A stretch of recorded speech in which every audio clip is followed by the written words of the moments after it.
پاکستان میں حالات البتہ آخری کچھ سالوں میں تھوڑا سا گڑبڑ ہوا. اس سے پہلے ہم خود بھی پاکستان میں رہے ہیں, بہت عزت سے انہوں نے ہمیں نوازا ہے. پاکستانی عوام ہم ایک بھائی کی طرح رکھا انہوں نے. ہم سب افغان عوام اس کو یعنی قدر کے نگاہ سے دیکھتے ہیں.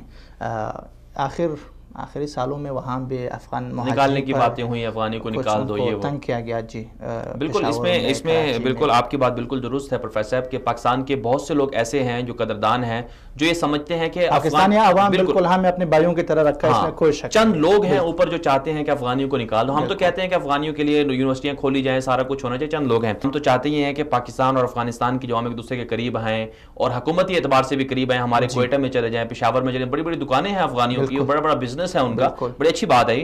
اب جو عمران خان صاحب کی حکومت آئی ہے وہ کافی مطمئن ہے, وہ چاہتے ہیں کہ افغانستان میں قیام امن ہو جائے. تو آپ کیا سمجھتے ہیں کہ پاکستان کی کوششیں اچھی ہیں, مفید ہیں, اسے آگے بڑھانا چاہیے, پاکستان کو بھی کوشش کرنی چاہیے کہ وہاں عملی طور پر عمل دخل نہ ہو, وہاں قیام امن کے لیے پاکستان کوشش کرے؟ نہیں, عمل دخل پاکستان کا ہونا چاہیے. پاکستان کے بغیر افغانستان میں امن کا آنا محال ہے, اور اس بات کو امریکہ بھی جانتا ہے, اور پوری دنیا یہ جانتی ہے کہ پاکستان کے بغیر افغانستان میں کچھ بھی نہیں آ سکتا. ابھی افغانیوں نے اگر رشیا کو ہرایا, اس میں بھی پاکستان کا سپورٹ نہ ہوتا تو آج رشیا, پاکستان اور ایران سب پر قابض تھا.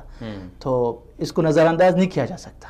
اور پاکستان کے بغیر قیام امن کی باتیں وہ ہوا میں باتیں ہیں.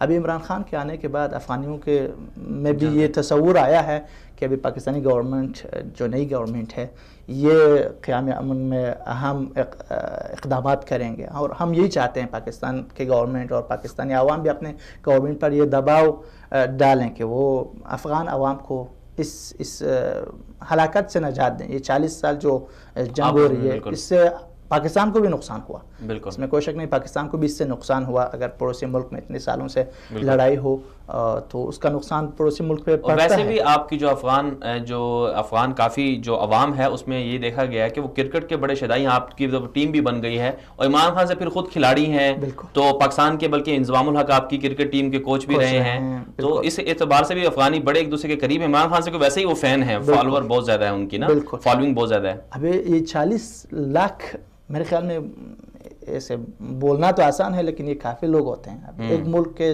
40 لاکھ آدمی دوسرے ملک میں, کتنی نسلیں ہیں وہاں پلی بڑی ہیں, 30-40 سال رہے ہوں, ایک 2 نسل وہاں پیدا ہوئی ہے, بلکہ جاب بھی کر رہے ہیں, یونیورسٹی میں پروفیسر ہیں. ابھی افغانستان میں جو جاب کر رہے ہیں, یونیورسٹیاں ہیں, مدارس ہیں, مساجد میں, آپ جہاں دیکھیں آپ کو پاکستان سے آئے ہوئے لوگ ملیں گے. اور یہی افغانستان کے مفادات کو اپنے اس میں وہ سوچتے ہیں. یہی لوگ جو پاکستان سے آئے ہیں, ایران سے جو آئے ہیں, متاسفانہ تاسف کے ساتھ ہمیں یہ کہنا پڑتا ہے, ایران نے ان کو اپنے منافع کے لیے ایران میں بھی استعمال کیا, اور ابھی جو افغانستان کے اندر رہتے ہیں یہ بھی ایران کے منافع کے لیے سوچتے ہیں. جو لوگ پاکستان سے پڑھ کے آئے ہیں, لڑکے وہاں گئے تھے پڑھنے کے لیے, یا جو وہاں پیدا ہوئے, وہاں انہوں نے اپنے تعلیم تکمیل کی, وہ آئے ہیں.